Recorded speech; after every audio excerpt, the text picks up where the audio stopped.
நாம் எப்படியெல்லாம் இருக்க வேண்டும் என்று விரும்புகிறோமோ அப்படி நம்மை அமைத்துக் கொள்ளும் ஆற்றல் நம்மிடமே இருக்கிறது.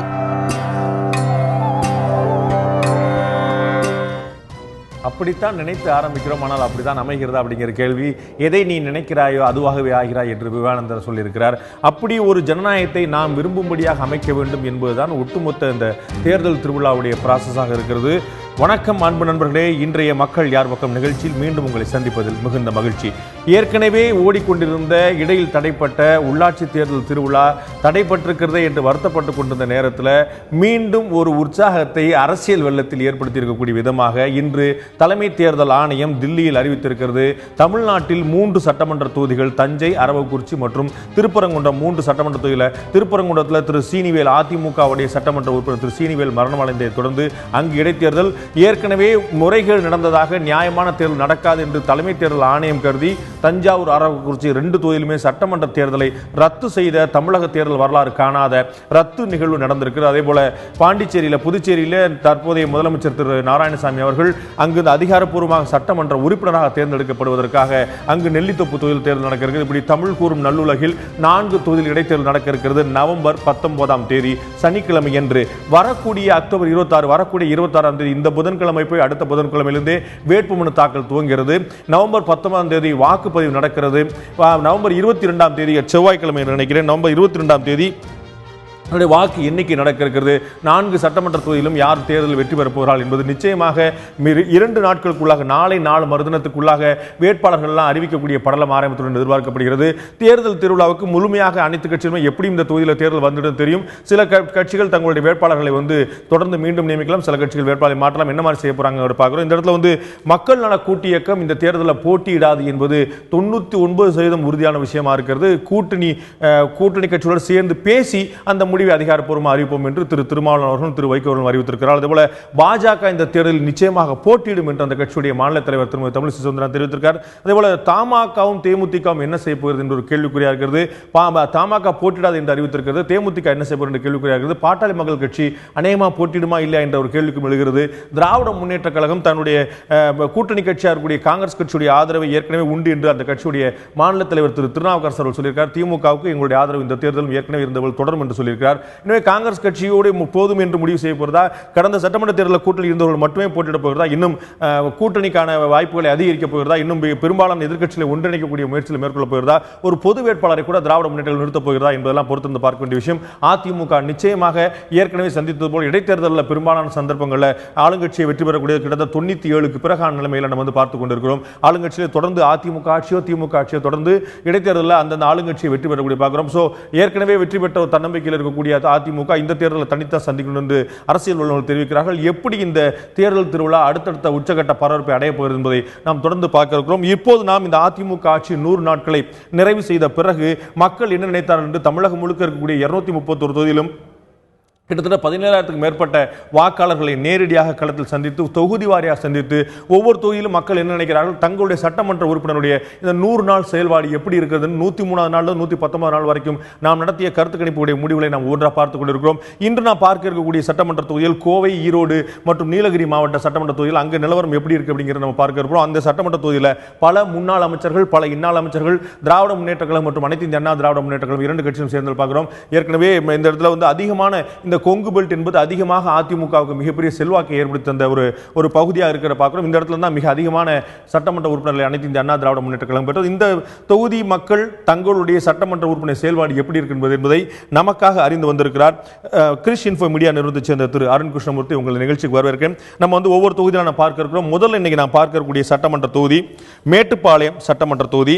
அந்த மேட்டுப்பாளையம் சட்டமன்ற தொகுதியில் தற்போதைய அதிமுக உறுப்பினர், சட்டமன்ற உறுப்பினர் திரு சின்னராஜ் அவர்கள் தன்னுடைய தொகுதிக்கு செய்தது என்ன, செய்ய இருப்பது என்ன என்பது பற்றி அவர் சொல்லக்கூடிய தகவல் என்ன இப்போது பார்க்கலாம். நமது தொகுதிக்குட்பட்ட பகுதியில் குடிநீர் பிரச்சனை இல்லை என்ற அளவுக்கு இன்றைக்கு பல திட்டங்களை போடப்பட்டு அவையெல்லாம் இன்றைக்கு பயன்பாட்டுக்கு வந்திருக்கின்றது. அதே போல் மின்சாரத்துறையின் மூலமாக இன்றைக்கு பல்வேறு வகையில் மின்மாற்றிகள் எல்லாம் மாற்றப்பட்டு இன்றைக்கு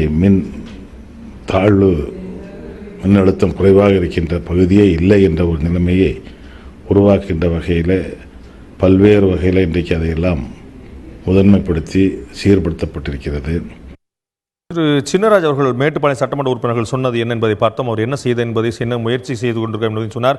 அவருக்கு மக்கள் அளித்திருக்கக்கூடிய ஆதரவு 100 நாளில் அவருடைய செயல்பாடு எப்படி இருக்கு என்ற கேள்விக்கு மேட்டுப்பாளையம் சட்டமன்ற தொகுதி மக்கள் சொன்னது என்ன, இவருடைய செயல்பாடு சராசரியாக இருக்கிறது என்று 30 விழுக்காடு மக்களும், நன்றாக உள்ளது என்று 29 விழுக்காடு மக்களும், அதே அளவுக்கு இவருடைய செயல்பாடு சரியில்லை என்று 29 விழுக்காடு மக்கள் சொல்லியிருக்க பார்க்கிறோம். சராசரி 30, நன்றாக உள்ளது 29, சரியில்லை 29 விழுக்காடு மக்கள் சொல்லியிருக்காங்க. இவர் கடந்த சட்டமன்றத்தில் 44.41 விழுக்காடு வாக்கு பெற்றார். அதேபோல திராவிட முன்னேற்ற கழகத்தை சேர்ந்த திரு சுரேந்திரன் அவர்கள் 36.76 விழுக்காடு கிட்டத்தட்ட 37 விழுக்காடு பெற்றதை பார்க்கிறோம். அடுத்த நாம் பார்க்கக்கூடிய சட்டமன்ற தொகுதி கிணத்துக்கடவு சட்டமன்ற தொகுதி. அந்த கட்சி அந்த தொகுதியுடைய சட்டமன்ற உறுப்பினர் திரு சண்முகம், அதிமுகவை சேர்ந்த சட்டமன்ற உறுப்பினர். இவருடைய கருத்து என்ன, இவர் இந்த 100 நாட்களில் செய்தது என்ன, செய்ய இருப்பது என்ன, அவருடைய பார்வை. கிணத்துக்கடவு தொகுதிக்குட்பட்ட ஆத்துப்பாலத்திலே இருந்து ஈச்சனாரி வரை 10 கோடி ரூபாய் நிதி ஒதுக்கீடு செய்து சாலைகள் விரிவுபடுத்தும் பணி மிக தீவிரமாக நடைபெற்றுக் கொண்டிருக்கிறது. அது மட்டுமல்லாமல் கற்பகம் காலேஜில் இருந்து பொள்ளாச்சி வரை 432 கோடி ரூபாய் திட்ட மதிப்பில் டெண்டர் விடப்பட்டு அந்த பணிகளும் தீவிரமாக நடைபெற்றுக் கொண்டிருக்கிறது. பணிகள் நடைபெற்று வருகின்றன என்று சொல்கிறார் அதிமுகவுடைய சட்டமன்ற உறுப்பினர் கிணத்துக்கடவு தொகுதி திரு சண்முகம். அவருடைய செயல்பாடு எப்படி இருக்கின்றது, மக்கள் எடை போட்டிருக்கிறார்கள். மக்களுடைய பார்வையில் கிணத்துக்கடவு சட்டமன்ற உறுப்பினர் திரு சண்முகத்துடைய செயல்பாடு சரியில்லை என்று 29%, சரி நன்றாக உள்ளது என்று 28% மக்களும், சராசரி என்று 21% மக்களும் சொல்லியிருக்கார்கள். சராசரி என்று 21% மக்கள், நன்றாக உள்ளது 28, சரியில்லை என்று 29 விழுக்காடு மக்கள் அதிமுக சட்டமன்ற உறுப்பினர் கிணத்துக்கடவு எம்எல்ஏ திரு சண்முகம் பற்றிய கருத்தை பதிவு செய்திருக்கிறார்கள். இவர் கடந்த சட்டமன்ற தேர்தலில் 42.81 விழுக்காடு பெற்றார். மிக குறைவான வாக்கு வித்தியாசத்தில் குறிச்சி பாஸ்கர், குறிச்சி பிரபாகரன் அவர்கள் இந்த இடத்துல வெற்றி வாய்ப்பு இழந்து நம்ம பார்க்கிறோம். நான் திரு அருண்கிருஷ்ணமுத்திரை கேட்க இந்த 2 எம்எல்ஏக்கள் நாம் பார்க்கும்போது மேட்டுப்பாளையம் மற்றும் கிணத்துக்கடவுல இதில் ஒரு ஆச்சரியமான விஷயம், மேட்டுப்பாளையம் எம்எல்ஏ ஒரு நல்ல மார்ஜினில் ஜெயிக்கிறாங்க. திரு சின்னராஜ் அப்படிங்கிற நல்ல மார்ஜினில் ஜெயிக்கிறார். ஆனால் இப்போ அவருடைய செயல்பாடு சரியா இருக்கா இல்லையா அப்படின்னு சராசரியா இருக்குங்கிறது அதிகமும் சரியில்லைங்கிறது இணையாகவும் இருக்குது. அப்போ இந்த இடத்துல அவருக்கான நெகட்டிவ் ஃபீலிங் அதிகமாக இருக்கு அப்படிங்கிறத நம்ம இந்த இடத்துல புரிஞ்சுக்கலாமா. அடுத்ததான் நம்ம பார்க்கும்போது கிணத்துக்கடவு எம்எல்ஏ அவங்க இந்த 2 வாக்கு வித்தியாசம் தேர்தல் வாக்கு வித்தியாசம் கிட்டத்தட்ட ஈக்குவலா இருந்தது. ஆனா இப்போ அவங்களுடைய சரியில்லை அப்படிங்கிறது அதிகமா இருக்குது. என்ன காரணத்தினால இந்த 2 சட்டமன்ற உறுப்பினர் மேல அதிருப்தி அதிகரிக்குது? ஃபர்ஸ்ட் மேட்டுப்பாளையம் தொகுதியை எடுத்து புரிஞ்சுக்கிட்டோம் அப்படின்னா இது நீலகிரிஸ் உதகமண்டலத்தோடைய நாடாளுமன்ற தொகுதிக்குள்ள வருது. 2014 தேர்தலே எடுத்து பார்த்தோம் அப்படின்னா கீழே இருக்கக்கூடிய இந்த தொகுதிகளில் அதிமுகவுக்கு வாக்கு அதிகம் வரதை பார்க்கிறோம். தொடர்ந்து அதிமுக வசமே வாக்களித்து வந்த மக்கள், அதுதான் ஃபர்ஸ்ட் புரிஞ்சுக்க வேண்டிய பாயிண்ட். ஸோ அப்போ அவர்களுடைய எதிர்பார்ப்புகள் நீண்ட நாட்களாகவே இந்த கட்சி மீதும் அந்த ஆட்சி மீதும் இருந்திருக்கிறதுங்கிறது தெரியுது. அதில் எந்த அளவுக்கு பூர்த்தி செய்யப்பட்டிருக்கு, அதிமுகவிலிருந்து யார் ஜெயிச்சிருந்தாலுமே கூட இந்த ரிசல்ட் தான் வந்திருக்குமோங்கிற ஒரு புரிதல் தான் நம்மளுக்கு வருது. ஏன்னா நம்ம அங்கே போகும்போது பலர் நம்மளுக்கு காட்டக்கூடிய திட்டங்கள் பார்த்தா கூட்டு குடிநீர் திட்டங்கள் எஸ்டாப்ளிஷ் ஆகி ஓடிட்டு தான் இருக்கு. ஆனால் அது கூட இன்னும் சென்றடையாத ஊர்கள் சில இருக்கு, சாலை வசதிகள், அது மட்டும் இல்லாமல் வேலை வாய்ப்பு. அந்த சட்டமன்ற உறுப்பினருடைய செயல்பாடு எப்படி இருக்கு அப்படிங்கிற தாண்டி அந்தந்த கட்சிகள் பற்றிய மதிப்பீடு எப்படி இருக்குங்கிறத இந்த இடத்துல முக்கியமா இந்த தொகுதிகளில் ஏன் அப்படின்னு பார்த்து புரிஞ்சுக்கிட்டோம் அப்படின்னா வேறு எங்கும் இல்லாத, மாநிலத்தில் எங்கும் இல்லாத அளவுக்கு கிட்டத்தட்ட கிளீன் ஸ்வீப்ஸ் கொடுத்த டிஸ்ட்ரிக்ட்ஸ் கோயம்புத்தூர், ஈரோடு.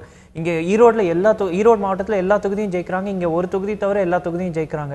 அப்படி பார்க்கும் பொழுது அவர்களுக்கு மக்களுக்கு அட் மல்டிபிள் லெவல்ஸ், நகராட்சியாக இருக்கட்டும், மாநகராட்சியாக இருக்கட்டும், மாநில அரசு எல்லாமே அதிமுகவாக இருக்கும்போது அவர்களுக்கு அந்த எதிர்பார்ப்பு அதிகமாக இருக்குது. 100 நாட்களில் இன்னும் எவ்வளவோ செஞ்சுருக்கலாம். அதில் பாசிட்டிவ் அந்த ஹனிமூன் பீரியடில் இருக்கிறதுனால தான் அந்த நெகட்டிவ் டு பாசிட்டிவ் ஓட் கேப் பெருசாக இல்லாதது பார்க்குறோம். கிணத்துக்கடவுன்னு எடுத்துக்கிட்டோம் அப்படின்னா கோயம்புத்தூர் மாநகரத்தோடைய ஒரு சபப் மாதிரி பார்க்குறோம். பொள்ளாச்சி போகிற வழியில் கோயம்புத்தூர் மாநகரத்தோட குப்பை கிடங்கு கிணத்துக்கடவு இந்த சட்டமன்ற இதுக்குள்ளே தான் வருது. அந்த ஒரு பிரச்சனை நீண்ட நாட்களாகவே இருக்குது. அதுக்கு பெரிய தீர்வு காணப்படலை. எம்எல்ஏ சொன்ன அந்த சாலை திட்டம் ரொம்ப நாளுக்கு அப்புறம் வேலை தொடங்கப்பட்ட பொள்ளாச்சி கோயம்புத்தூர் மெயின் ரோட் விரிவாக்க திட்டங்கள் வேலைகள் தான் ஆரம்பிச்சிருக்கு. இன்னும் அது ஃபாஸ்டன் பண்ணப்படலை. இது போன்ற பல விஷயங்கள், பாதாள சாக்கடை முதற்கொண்டு பல விஷயங்கள் மக்களோட கோரிக்கைகள் இன்னும் லிஸ்ட்ல இருக்கிறதுனால தான் இந்த ரிசல்ட் வருது. அதிகமான சட்டமன்ற உறுப்பினர்களை தந்த கொங்கு மண்டலத்தில் கூட அதிமுக உறுப்பினர்கள் மீது எதிர்பார்ப்பு அதிகமாக இருக்கிறது.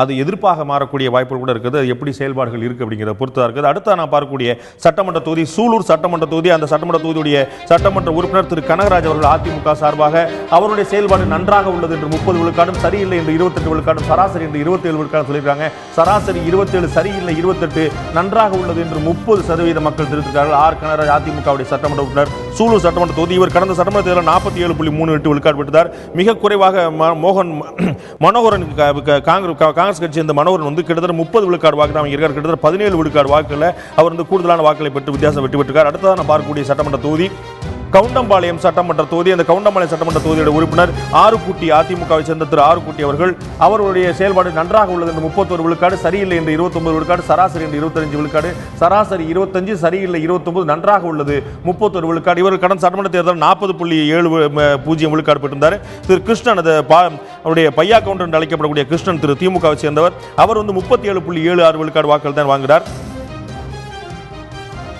அடுத்ததாக பொள்ளாச்சி சட்டமன்ற தொகுதியுடைய உறுப்பினர் நம்ம அனைவரும் தெரிஞ்ச துணை சபாநாயகர் கூடிய திரு பொள்ளாச்சி திரு வி ஜெயராமன் அவர்கள், அவருடைய கருத்து என்னவா இருக்கிறது, அவர் இந்த 100 நாட்கள் அந்த தொகுதிக்கு என்ன செஞ்சார் அப்படிங்கிறத இப்போது பார்க்கலாம். 60 ஆண்டு காலமாக பேருந்து வசதி இல்லாமல் இந்த ஒற்றியபாளையம் கிராமத்திற்கு செல்கிற பாதையில் இருந்த மரங்கள் அனைத்தும் வெட்டப்பட்டு புதிய ரோடு அமைக்கப்பட்டு புதிய பேருந்து வசதி இந்த கிராமத்திற்கு ஏற்பாடு செய்யப்பட்டிருக்கிறது. அதே போல் தொகுதியிலே மாணவனுடைய வசதிக்கேற்ப பள்ளி கல்லூரி நேரத்திற்கு ஏற்ற வகையில் பேருந்துகளுடைய கால நேரத்தை மாற்றி அமைத்து புதிய பேருந்து வசதிகள் ஏற்பாடு செய்து கொடுக்கப்பட்டிருக்கிறது. அதே போல் அமராம்பாளையம் கூட்டு குடிநீர் திட்டம் சென்றடையாத கடைக்கோடி கிராமங்களுக்கு பனைப்பெட்டி, வடசிற்றூர், பணப்பெட்டி, காரச்சேரி போன்ற கிராமங்களுக்கெல்லாம் குடிதண்ணீர் சரியான முறையில் சென்றடைவதற்குரிய நடவடிக்கை மேற்கொள்ளப்பட்டிருக்கிறது.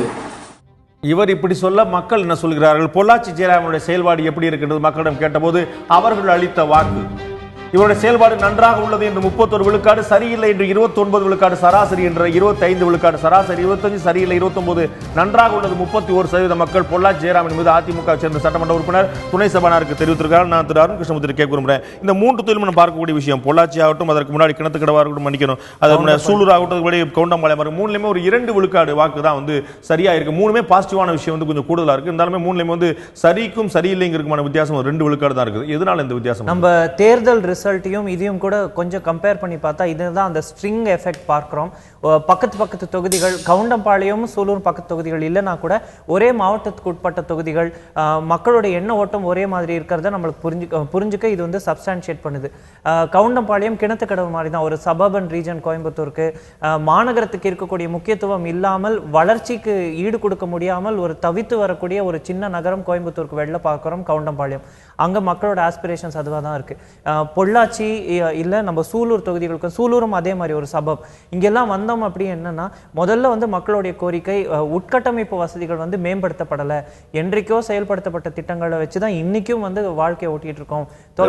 பொள்ளாச்சி ஜெயராமன் வந்து நல்ல வாக்கு வித்தியாசம் ஜெயிக்கிறார். கிட்டத்தட்ட ஒரு 8 விழுக்காடுக்கு மேல வாக்கு வித்தியாசம் ஜெயிக்கிறார். மற்றவங்க எல்லாம் ஒரு நேரோ மார்ஜின் ஜெயிச்சா கூட இவர் நல்ல மார்ஜின் ஜெயிக்கிறார். ஆனா மற்றவர்களை போலவே இவருக்கு வந்து செயல்பாடு எப்படி இருக்குன்னா, செயல்பாடு சரியில்லைங்கிறதுக்கும் நல்லா இருக்குங்கிறதுக்கும் 2 விழுக்காடு வித்தியாசம் தான் இருக்குது. சில கேண்டிடேட்ஸ்க்கு தான் வந்து பாசிட்டிவ் ஓட்டே இங்க வரதை நம்ம பார்க்கிறோம். அது அவர்களுடைய பொலிட்டிக்கல் ஸ்டேச்சர், லீடர்ஷிப் எபிலிட்டிஸ், அவங்களால என்ன பண்ண முடியுங்கிற நம்பிக்கை வைத்து தான் அந்த வாக்கு வரதை நம்ம பார்க்கிறோம்.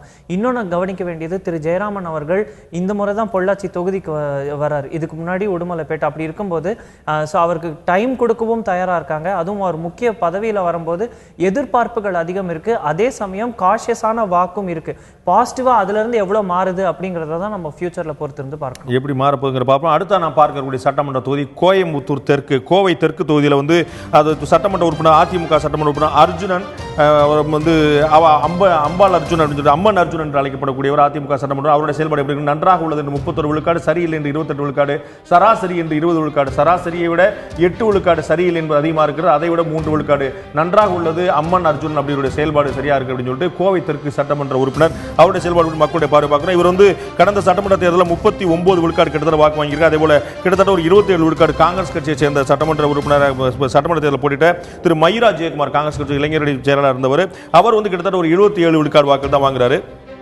அடுத்த நான் பார்க்கக்கூடிய சட்டமன்ற தொகுதி வால்பாறை தனி சட்டமன்ற தொகுதி. வால்பாறை சட்டமன்றத்துடைய சட்டமன்ற உறுப்பினர் திரு கஸ்தூரி வாசு, அதிமுகவை சேர்ந்தவங்க. திருமதி கஸ்தூரி வாசு அவங்க வந்து கடந்த தேர்தல் 48.68 வாக்கு வாங்கியிருந்தாங்க. அதில் பால் பாண்டி அவர் எதிர்த்து போட்டியிடுவார், 43 விழுக்காடு கிட்ட வாங்குறாரு. அவருடைய செயல்பாடு எப்படின்னு கேட்கும்போது வால்பாறை சட்டமன்ற உறுப்பினர் கஸ்தூரி வாசுடைய செயல்பாடு நன்றாக உள்ளது என்று 32 விழுக்காடும், சரியில்லை என்று 3 விழுக்காடு குறைவாக 29 விழுக்காடும், சராசரி என்று 26 விழுக்காடு மக்களும் சொல்லியிருக்கிறத பார்க்கிறோம். அவருடைய செயல்பாடு சரியில்லை என்று 29, நன்றாக உள்ளது என்று 32 விழுக்காடு மக்கள் சொல்லியிருக்க பார்க்கிறோம். அடுத்த நான் பார்க்கக்கூடியது கோயம்புத்தூர் வடக்கு சட்டமன்ற தொகுதி, கோவை வடக்கு சட்டமன்ற தொகுதி. இதனுடைய சட்டமன்ற உறுப்பினர் திரு அருண்குமார், PRG அருண்குமார். இவருடைய செயல்பாடு எப்படி இருக்கு நம்ம கேட்டபோது மக்கள் சொன்ன பதில், கோவை வடக்கு MLA திரு PRG அருண்குமார் செயல்பாடு நன்றாக உள்ளது என்று 34 விழுக்காடு, சரியில்லை என்று 30 விழுக்காடு, சராசரி என்று 24 விழுக்காடு இருக்கிற பார்க்கிறோம். இவருடைய இது கடந்த சட்டமன்ற தேர்தலில் இவங்க வந்து 41 விழுக்காடு வாக்கு வாங்கி வெற்றி பெற்றிருக்காரு. அதே போல இவங்க எதிர்த்து போட்டியிட்ட மீனலோகு திமுகவை சேர்ந்த 37 விழுக்காடு வாக்குகளை வாங்கி வெற்றி வாய்ப்பு இழந்தாங்க. இந்த அடுத்தடுத்த தொகுதி நம்ம 4 தொகுதியில் பார்க்குறோம். கோவை தெற்கு மற்றும் வடக்கு. கோவை தெற்கில் ஒரு பெரிய எதிர்பார்ப்பு, மும்முனை போட்டி அந்த மாதிரிலாம் சொல்லப்பட்டது. ஆனால் ஒரு கிளியர் வெற்றி வந்து கிடைச்சது. ஆனால் ஒரு முக்கியமான விஷயம் வந்து வெளியூர் தொகுதி வேட்பாளர் சொல்லிட்டு இருந்தாங்க. இன்னமும் கூட வந்து அங்கே உள்ள பெரும்பான்மை சமூகத்தை சேர்ந்த பிரிவினர் இல்லை, அது வந்து வேற சமூகத்தை சேர்ந்தவங்களா இருக்கிறாங்க. ஆனால் வெளியூர்காரர் அப்படிங்கிற ஒரு விமர்சனம் வைக்கப்படும். அதை தாண்டி எங்கே ஜெயிச்சாங்க. ஸோ அது வந்து அந்த கட்சி, அந்த சின்னம் அவங்களுக்கு இருக்கக்கூடிய பாப்புலாரிட்டியா, இப்போ வந்து அந்த பாப்புலாரிட்டி ஏதாவது குறைஞ்சிருக்குதா, இந்த சட்டமன்ற உறுப்பினர் தனிப்பட்ட செயல்பாடு பற்றி அவங்க எப்படி புரிஞ்சுக்கிறாங்க? நம்ம கோயம்புத்தூர் தெற்கு வடக்கு ஒரு பக்கமும் வால்பாறை ஒரு பக்கம் வச்சு கம்பேர் பண்ணோம் அப்படின்னாலே தமிழக எலக்டோரல் வாக்காளர்கள் பத்தி புரிதல் வந்துடும். நகர்ப்புறங்கள்ல வந்து அந்த கட்சிக்கும் கட்சியோட தலைமைக்கும் ஒரு பெரிய வாக்கு இருக்கு. அது மட்டும் இல்லாம நகர்ப்புறங்களுக்கு தான் முதல்ல திட்டங்கள் வந்து சேருது. அப்படிங்கிறப்போ மக்களுக்கு வந்து அங்க இருக்கக்கூடிய மாநகராட்சி தொடங்கி MLA MP வரைக்கும் பலர் மேல எதிர்பார்ப்புகள் அடுக்கிக்கிட்டே போறாங்க. ஊரக பகுதிகளில் MLAக்கு இன்னும் பொறுப்பு அதிகமாகிடுது. ஏன்னா MLA தான் ஃபர்ஸ்ட் ஸ்டாப்பாக பார்க்குறாங்க, MLA கிட்ட தான். ஆனால் இங்கே அப்படி இல்லை. MLA செய்யலைனா MP செய்யலைனா அங்கேயே கலெக்டர் ஆஃபீஸ் இருக்குது, அங்கேயே மாநகராட்சி ஆஃபீஸ் இருக்குது. ஸோ அப்படிங்கிறப்ப அவர்கள் பல தரப்பட்ட லெவல்ஸ் ஆஃப் அட்மினிஸ்ட்ரேஷனுக்கு மக்கள் போக தயாராக இருக்கும்போது ஒரு MLA மேலே மட்டும் எல்லா ப்ரெஷரும் இல்லை நகர்ப்புறத்தில் அப்படிங்கிறது நம்மளுக்கு இந்த மாதிரி தொகுதிகளுக்கு போகும்போது புரிய வருது. அப்போ தான் வந்து இங்கே ஒரு பாசிட்டிவ் ஓட் MLAக்கு அதிகமாக இருக்கிறதும். ஏன்னா எந்த திட்டம் MLA கொண்டு வராரு, எந்த திட்டம் மாநில அரசால் டைரெக்டாக செயல்படுத்தப்படுது, எந்த திட்டம் மத்திய அரசாங்கோட திட்டம் அப்படிங்கிற ஒரு புரிதல்லாம் பெருசா இல்லை. ஸோ திட்டங்கள் நிறைவேறினா போதும் அப்படிங்கிறத நகர்ப்புற பகுதிகளில் பார்க்குறோம். ஊரக பகுதி வால்பாறை பார்த்தோம் அப்படின்னா பொறுத்திருந்து பார்க்க வேணுங்கிற வாக்கும் ஒரு கணிசமான அளவு இருந்தது. ஏன்னா இந்த முறை இதுக்கு முன்பு இந்த இடத்துல கோவை வடக்கு பகுதி மக்கள் வந்து வால்பாறை மக்களோட MLA மேலே சாட்டிஸ்ஃபைடாக இருக்காங்கன்னு சொல்லலாமா? நாங்கள் வந்து கோவை வடக்கில் வந்து கிட்டத்தட்ட 4 விழுக்காடு மக்கள் வந்து நல்லா இருக்குன்னு சொல்லி அந்த சட்டமன்ற உறுப்பினர் இவங்க அருண்குமாரோட செயல்பாடு பற்றி சொல்றாங்க. அதே வால்பாறையில் பார்த்தீங்கன்னா அந்த அளவுக்கு இல்லை, வந்து ஒரு 3 விழுக்காடு வாக்கு தான் சொல்றாங்க. ஸோ அங்கே வாக்கு வித்தியாசம் குறைவா இருந்தது. அப்ப நீங்க சொன்ன மாதிரி நகர்ப்புறங்கள்ல வந்து திருப்தி அதிகமா இருக்குன்னு சொல்லி பாக்குறதா? நம்ம நகர்ப்புறங்கள்ல திருப்தி அதிகமா இருக்குங்கிறது பார்க்கிறதுக்கு பதிலா நகர்ப்புறங்கள்ல வந்து எந்த அளவுக்கு அந்த MLA மேல பிரஷர் போடப்படுது, ஸோ அந்த ப்ரெஷர் பாயிண்ட்ஸ் கம்மியாக இருக்கிறதுனால ஒருவேளை நகர்ப்புறங்கள் MLAக்கள் வந்து கொஞ்சமே கூட சில இடங்களில் பாயிண்ட்ஸும் சில இடங்களில் அவர்களுக்கு அதுவே கூட பயங்கர நெகட்டிவிட்டியாகவும் போகுது. வால்பாறை MLA தான் இந்த 3 தொகுதிகளில் எடுத்து பார்த்தோம்னா வால்பாறை MLA தான் இன்னும் கொஞ்சம் பெட்டராக ரேங்க் ஆகிறாங்க. 3% கேப் இருந்தாலும். ஏன் அப்படின்னா திமுக ஜெயிச்ச ஒரு தொகுதியில் அதிமுக ஜெயிச்சு வரும்போது அந்த தொகுதிக்கு இருக்கக்கூடிய மலைப்பகுதி, கீழ்வாழ் பகுதிகள் எல்லா பகுதிகளிலும் ஒரு ரீச் இருக்கு. அந்த ஹனிமூன் பீரியட்லயும் ஒரு பாசிட்டிவ் ஓட் ஒரு 3% லீட் எடுக்கிறாங்க. அப்படிங்கிறப்ப அதை வால்பாறை MLAக்கு தான் சாதகமாக நம்ம பார்க்கிறோம். அடுத்த நாம் பார்க்கக்கூடிய சட்டமன்ற தொகுதி சிங்காநல்லூர் சட்டமன்ற தொகுதி. சிங்காநல்லூர் சட்டமன்றத்தில் திராவிட முன்னேற்ற கழகம் வெற்றி பெறுவது, கார்த்திக் வெற்றி பெறுகிறார். அந்த இடத்துல அவருடைய செயல்பாடு எப்படி இருக்குன்னு கேட்கும்போது நன்றாக உள்ளது என்று 31 விழுக்காடு, 4 விழுக்காடு குறைவாக, சரியில்லை என்று 27 விழுக்காடு, சராசரி 25 விழுக்காடு, சராசரி 25, சரியில்லை 27, நன்றாக உள்ளது 31 விழுக்காடு. திராவிட முன்னேற்ற கழகத்தை சேர்ந்த சட்டமன்ற உறுப்பினர் சிங்காநல்லூர்ல திரு கார்த்திக் அவருடைய செயல்பாடு பார்த்தோம். அது மாதிரி அவர் வந்து கடந்த சட்டமன்ற தேர்தலில் 40 விழுக்காடு வாக்குகளை வாங்குறார். கிட்டத்தட்ட 37 விழுக்காடு வாக்குகளை திராவிட முன்னேற்ற கழகம், அனைத்து இந்திய அண்ணா திராவிட முன்னேற்ற சிங்கை முத்து வாங்குறாங்க. நான் அருண்கிட்ட கேட்குற விஷயம், இந்த சிங்காநல்லூர்ல வந்து இந்த கோயம்புத்தூர் பெல்ட்ல பார்க்கும்போது இந்த ஒரு தொகுதி வந்து திமுக வென்ற ஒரு தொகுதி. அந்த பெல்ட் ஃபுல்லாவே சார்ந்து அதிமுக பக்கம் போனா கூட சிங்காநல்லூர் வந்து இந்த பக்கம் வருது. இவங்களும் கூட அந்த பெரும்பான்மை சமுதாயத்தை சேராத ஒருத்தவங்க. இதற்கு முன்னாடி அங்கே துணை மேயரா இருந்திருக்காங்க அப்படின்னு நம்ம கேள்விப்படுறோம். ஸோ அங்கே லோக்கல் பாப்புலாரிட்டி அவர் வந்து அந்த துணை மேயரா இருக்கும்போது அவர் செய்த விஷயங்கள் அவருக்கு வந்து சப்போர்ட் பண்ணுதா? இந்த சரியா இருக்குங்கிறதுக்கும் சரியில்லைங்கிறது வித்தியாசம் 4 விழுக்காடு. ஸோ இந்த இன்க்ரீஸ் ஆகிட்டே வரதை நம்ம பார்க்குறோம். இந்த இடத்துல இவருக்கு வந்து இவர் மேல வச்சிருக்கக்கூடிய நம்பிக்கை இன்னும் அதிகமாக இருக்குன்னு பார்க்கலாமா? அதிகமாக இருக்கிறனால தான் டபுள் டிஜிட்ல வந்து இப்போதே கருத்து சொல்ல முடியாது. நேரம் கொடுக்கணுங்கிறது ஒரு 14% இருக்கிறது. அவருக்கு ரொம்ப ஒரு பாசிட்டிவ் ஸ்விங்காக தான் நம்ம இங்கே பார்க்கிறோம். இதுக்கு முன்பு பதவியில் இருந்தவர், அப்பொழுது அவர் மீது சில குற்றச்சாட்டுகள் இருக்கலாம், சில நிறைய அவர் நல்ல விஷயம் பண்ணி கொடுத்திருக்காருங்கிற கருத்துக்களும் இருக்கு. அப்படி இருக்கும்போது ஒரு தலைவரா இருந்து அவரால் செய்து கொடுக்க முடியும் அப்படிங்கிற ஒரு இதுல தான் அவருக்கு ஜெயிச்சே வராரு அப்படின்னு நம்ம பார்க்கிறோம். ஸோ தனிப்பட்ட முறையிலையும் சரி, கட்சி ரீதி வாக்குகளையும் ஒன்று சேர்க்கக்கூடிய அந்த சக்தி இருந்ததுனால தான் அவர் ஜெயிச்சு வரதை பார்க்கிறோம். அந்த நம்பிக்கையை வந்து மக்களிடையே இன்னும் அவர் இழக்கலை அப்படிங்கிறது தான் நம்மளுடைய ஃபைண்டிங்ஸும் காட்டுது. ஒரு ஆச்சரியமான விஷயம் தான், திராவிட முன்னேற்ற கழகம் வந்து ஏற்கனவே அங்கே துணை மேயராக இருந்தனால அவருடைய செயல்பாடுகள் வந்து அவங்க சிறப்பாக இருந்தது. மக்கள் பார்த்து அவருக்கு வந்து சட்டமன்ற வாய்ப்பும் கூட கொடுத்துருக்க பார்க்கணும். அடுத்த நாம் பார்க்கக்கூடிய சட்டமன்ற தொகுதி தொண்டாமுத்தூர் சட்டமன்ற தொகுதி. தொண்டாமுத்தூர் சட்டமன்ற திரு SP வேலுமணி அவர்கள் சட்டமன்ற உறுப்பினர் இருக்கார். அவருடைய செயல்பாடு எப்படி இருக்குன்னு பார்க்கலாம். நன்றாக உள்ளது என்று 38 விழுக்காடு மக்களும், சரியில்லை என்று 31 விழுக்காடு மக்களும், சராசரி என்று 22 விழுக்காடு மக்கள் சொல்லியிருக்காங்க. அமைச்சராக இருக்கக்கூடியவர் அவருடைய செயல்பாட்டில் நன்றாக இருக்குது என்று 38 விழுக்காடு மக்கள், சரியில்லை என்று 31 விழுக்காடு மக்கள், சராசரியாக இருக்கிறது என்று 22 விழுக்காடு மக்கள் சொல்லியிருக்காங்க. தொண்டாமுத்தூர்ல அவருடைய அதிமுக பிரதிநிதியாக இந்த ஒரு சட்டமன்ற தேர்தலில் இவர் வந்து 55 விழுக்காடு வாக்குகளை நம்ம பெற்றிருந்தார் நம்ம பார்க்கிறோம். அதே போல திராவிட முன்னேற்ற கழக கூட்டணி சார்பாக அங்கே போட்டியிடுவாங்க சையத் முகமது வந்து 22.84 விழுக்காடு, கிட்டத்தட்ட 23 விழுக்காடு தான் வாங்குற பார்க்கிறோம். ஒரு நல்ல ஹியூஜ் மார்ஜினில் ஜெயிக்கிறாங்க. அதே போல அவருடைய ஆதரவும் எதிர்ப்பும் எப்படி இருக்குன்னு பார்க்கும்போது சரியில்லை என்று 31, நல்லா இருக்குன்னு 7 விழுக்காடு கூடுதலாக 38 விழுக்காடு மக்கள் வந்து அவங்களுக்கு ஆதரவு தெரிவிச்சிருக்க பார்க்கிறோம். இவங்க அந்த அடிப்படை வசதிகள் ரொம்ப சிறப்பாக செய்யணும்னு சொல்லி சொல்றாங்களா. இந்த அவர் வந்து சட்டமன்ற தேர்தலையும் ஒரு ஹியூஜ் மார்ஜினில் ஜெயிக்கிறாரு.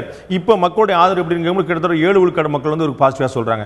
எதனால இவருக்கு இந்த சாத்தியமாவது தன்னுடைய துறை, அமைச்சரவை இந்த மாதிரி விஷயங்கள் பற்றியா? நம்ம தேர்தல் கருத்து கணிப்பு அப்பவே இந்த தொகுதிக்கு போன இடங்கள்ல நம்ம பேசினது இதே நிகழ்ச்சியில பதிவு செய்தோம். என்ன அப்படின்னா, அவர் வந்து எம்எல்ஏவா ஒரு மந்திரியா அவருடைய பொசிஷனை நல்லா யூஸ் பண்ணி மாநில அரசாங்கத்தின் பல திட்டங்களை அவர் தொகுதிக்கும், அதாவது கோயம்புத்தூருக்குன்னு இல்லாமல் தொண்டாமுத்தூருக்கு கொண்டு வரதும், அங்கே லான்ச் பண்ணுறதும், பல விஷயங்கள் அங்கேருந்து லான்ச் ஆகிறதும் இவருடைய ஒரு விக்டரியாக பார்க்கப்படுது. அது மட்டும் இல்லாமல் இவர் வந்து அங்கே அடிக்கடி வலம் வர, நீங்கள் சொன்னது எனக்கு இப்போ ஞாபகம் இருக்குது. நம்ம வந்து தமிழ்நாட்டில் இவர் வந்து உள்ளாட்சித்துறை அமைச்சராக இருக்கிறார். அதனால் இந்த தமிழ்நாட்டில் எந்த திட்டங்கள் வந்தாலும் சரி, அந்த எல்லா திட்டங்களும் முதல்ல வந்து பயனாளிகளாக அந்த ஊர் மக்கள் தான் நம்ம பார்த்துருக்கோம். அது வந்து எல்லாரும் ரெக்கக்னைஸ் பண்ணுறாங்க. அதுக்கப்புறம் இன்னொன்று என்னன்னா, அவருக்கு மீண்டும் ஜெயிச்சு வராரு, ஒரு மந்திரி பதவி கிடைக்கும் போது அவர் ஒரு பெரிய தலைவராக பார்க்கப்படலனா கூட ஒரு முக்கியமான தலைவராக கண்டிப்பாக பார்க்கப்படுறார். நம்பிக்கை அதிகம் இருக்கு. இன்னும் பல திட்டங்கள் வந்து சென்றடையும்ங்கிற ஒரு எதிர்பார்ப்பும் இருக்கு. அதே சமயம் தொகுதிக்குட்பட்ட இடங்கள்ல மக்களுடைய உட்கட்டமைப்பு வசதிகள் சார்ந்த கோரிக்கைகள் வளர்ந்துகிட்டே தான் இருக்கு. ஏன்னா அந்த நகரம் வளர்ந்துட்டு வரதையும் நம்ம பார்க்கிறோம். எதிர்பார்ப்புகள் இருந்தாலும் கூட அவருக்கான ஆதரவான அலை அதிகமாக இருக்கிற பார்க்குறோம். ஒட்டுமொத்தமாக ஈரோடு மாவட்டத்தில் 8 சட்டமன்ற தொகுதிகள், அந்த 8 சட்டமன்ற தொகுதிகளுமே வந்து அதிமுக வென்றது நாம் குறிப்பிடத்தக்கது. அதே போல இந்த 8 சட்டமன்ற தொகுதிகளில் சட்டமன்ற உறுப்பினர்களுடைய செயல்பாடு எப்படி இருக்குது, அந்த தொகுதி மக்கள் தங்களுடைய சட்டமன்ற உறுப்பினர்களை எப்படி வரையறுத்து வைத்திருக்கிறார்கள். முதல்ல பார்க்கக்கூடியது ஈரோடு மாவட்டத்தில் மொடக்குறிச்சி சட்டமன்ற தொகுதி. மொடக்குறிச்சி சட்டமன்ற தொகுதியுடைய சட்டமன்ற உறுப்பினர் சிவசுப்பிரமணி, VP சிவசுப்பிரமணி, அவருடைய செயல்பாடு அதிமுகவுடைய சட்டமன்ற உறுப்பினர் 8 தொகுதியிலுமே அதிமுக தான். அவருடைய செயல்பாடு எப்படி பார்க்கும்போது நன்றாக உள்ளது என்று 31 விழுக்காடு, ஒரே ஒரு விழுக்காடு குறைவாக, சரியில்லை என்று 30 விழுக்காடு, சராசரி என்று 26 விழுக்காடு, சராசரி 26, சரியில்லை 30, ஒன்று கூட நன்றாக உள்ளது 31 விழுக்காடு. மொடக்குறிச்சி சட்டமன்ற உறுப்பினர் அதிமுகவை சேர்ந்த திரு சிவசுப்பிரமணிய செயல்பாடு மக்கள் சொன்ன கருத்து பார்க்கிறோம். இந்த இடத்துல இவர் கடந்த சட்டமன்ற தேர்தலில் 43.62 விழுக்காடு வாக்குகளை வாங்குறார். அதே போல இவர் எதிர்த்து போட்டிட்டு வெற்றி வாய்ப்பு எழுந்த திராவிட முன்னேற்ற சச்சிதானந்தம் 42.36 விழுக்காடு வாக்குகளை வாங்குறோம் பார்க்கிறோம். அடுத்த நான் பார்க்கக்கூடிய சட்டமன்ற தொகுதி பவானி சட்டமன்ற தொகுதி. பவானி சட்டமன்ற தொகுதியுடைய வேட்பாளராக சட்டமன்ற உறுப்பினர் இருந்த திரு சுற்றுச்சூழல் துறை அமைச்சர் திரு KC கருப்பண்ணன், இவருடைய செயல்பாடு எப்படி இருக்கு? நன்றாக உள்ளது என்று 29 விழுக்காடு, சரியில்லை என்று 2 விழுக்காடு குறைவாக 27, சராசரி என்று 19. KC கருப்பண்ணன் சுற்றுச்சூழல் துறை அமைச்சர், விவசாயிகளை பற்றி சர்ச்சைக்குரிய கருத்தை சொல்லி சர்ச்சையில் சிக்கியவர். அவருடைய செயல்பாடு சராசரி என்று 19 விழுக்காடும், சரியில்லை என்று 27 விழுக்காடும், நன்றாக உள்ளது என்று 29 விழுக்காடு மக்கள் சொல்லியிருக்கிறாங்க. அடுத்து நான் பார்க்கக்கூடியது கோபி சட்டமன்ற தொகுதி செங்கோட்டையனுடைய சட்டமன்ற செயல்பாடு எப்படி இருந்தது, அந்த மக்கள் அவரை பற்றி என்ன நினைக்கிறாங்க பார்க்குற முன்னாடி தன்னுடைய செயல்பாடு பற்றி அவர் சொல்லக்கூடிய கருத்து. முன்னாள் அமைச்சர் திரு செங்கோட்டையன் தன்னுடைய தொகுதியை எப்படி வைத்திருக்கிறார் சொல்கிறார். அவருடைய கருத்து இப்போது. கோபி சட்டமன்ற தொகுதியில் பல்வேறு நலப்பணிகள் 100 நாட்களில் நிறைவேற்றப்பட்டிருக்கிறது.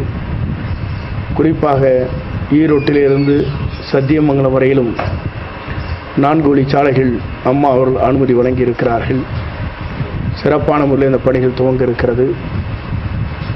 அதே போல வறட்சி பகுதியாக இருக்கிற பவானி சாகர், நம்பியூர் பகுதியில் இருக்கிற 5 ஊராட்சி மன்றங்களை இணைத்து 11,72 லட்சம் ரூபாய் மதிப்பீட்டில் குடிநீர் திட்டங்கள் நிறைவேற்றி பணிகள் முடிவடையும் தருவாயில் உள்ளது.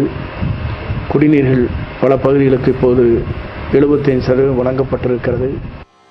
தன்னுடைய செயல்பாடு எப்படி இருக்குது, என்னெல்லாம் முயற்சி செய்து கொண்டு என்று அவர் சொல்லியிருக்கார். இவருடைய செயல்பாடு எப்படி என்று மக்கள் என்ன பார்த்திருக்கிறார்கள். கோபி சட்டமன்ற உறுப்பினர் முன்னாள் அமைச்சர் திரு செங்கோட்டையன் செயல்பாடு பற்றி மக்கள் சொல்லும்போது இவருடைய செயல்பாடு நன்றாக உள்ளது என்று 30 விழுக்காடும், சரியில்லை என்று 2 விழுக்காடு குறைவாக 28ம், சராசரியாக இருக்கிறது என்று 27 விழுக்காடு மக்கள் சொல்லியிருக்காங்க. சராசரி 27, சரியில்லை 28, அதோட 2 விழுக்காடு கூடுதலாக செங்கோட்டையனுடைய செயல்பாடு நன்றாக இருக்கிறது என்று 30 விழுக்காடு மக்கள் சொல்லியிருக்காங்க. கோபி செட்டிப்பாளையம் சட்டமன்ற தொகுதி உறுப்பினர், முன்னாள் அமைச்சர், இவர் கடந்த 2016 சட்டமன்ற தேர்தலில் 42 விழுக்காடு வாக்களை 41.52 விழுக்காடு வாக்களை வாங்குற. இவருக்கு எதிர்த்து போட்டியிட்ட திராவிட முன்னேற்ற கழக சரவணன் அவர்கள் 40 விழுக்காடு வாங்குற, ஒரு 2 விழுக்காடு வாக்கு வித்தியாசத்தில் இருக்கும். நம்ம அருண்ட கேட்கணும், இந்த 3 சட்டமன்ற தொகுதியில் மொடக்குறிச்சி ஒன்று நம்ம முன்னாடி ஞாபகம் இருக்கும், 96 நினைக்கிறேன், கிட்டத்தட்ட ஒரு 1000 வேட்பாளர்கள் போட்டிட்டு ஒரு பெரிய ஒரு புரட்சியை ஏற்படுத்திய ஒரு சட்டமன்ற தொகுதி. அதேபோல் பவானியில் சுற்றுச்சூழல்துறை அமைச்சர் திரு கருப்பணன் இப்போ லேட்டஸ்ட்டாக ஒரு சர்ச்சையில் சிக்கினார். அங்கே தொகுதி மக்கள் அதிமுகவுக்கு ஒட்டுமொத்தமாக அந்த மாவட்டத்தில் கூடிய 8 தொகுதி மக்களுமே அதிமுக ஆதரவளிச்சிருக்காங்க.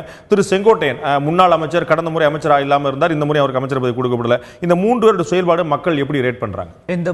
இந்த மாவட்டமே கிளீன் ஸ்வீப் அதிமுகவுக்கு. இதெல்லாம் ரொம்ப முக்கியமான பாயிண்ட்ஸாக பார்க்கப்படணும். ஏன்னா ரொம்ப க்ளோஸ்லி கண்டெஸ்டட் எலெக்ஷனில் ஒரு நல்ல மார்ஜின்லேயே சில வேட்பாளர்களும் பெரும் தலைவர்கள், இந்த மாவட்டத்துக்கு உட்பட்ட கட்சியுடைய பெரும் தலைவர்கள் ஜெயிச்சு வரதையும் பார்க்கணும். அப்படி பார்க்கும்போது மொடக்குறிச்சியா இருக்கட்டும், இல்ல வரக்கூடிய பெருந்துறை தொகுதிகளா இருக்கட்டும், இங்க தொழில் சார்ந்த இந்த அசைன்மெண்ட்லயே நம்ம எடுத்து பேசும்போது தொழிலுக்கு முக்கியத்துவம் கொடுத்து நம்மளும் கேள்விகள் கேட்கிறோம். அப்படி கேட்கும்போது நாமக்கல், கரூர், ஈரோடு மாவட்டங்கள்ல அந்த தொழிலுக்கு முக்கியத்துவம் கொடுக்க வேண்டிய கட்டாயமும் இருக்கு. ஏன்னா இங்க தறி தொடங்கி டையிங், விவசாயம் போன்ற பல தொழில்கள் இருக்கு. அதுல அதிருப்தி மக்களிடையே தொழில் சார்ந்த அதிருப்திகள் இருக்கு.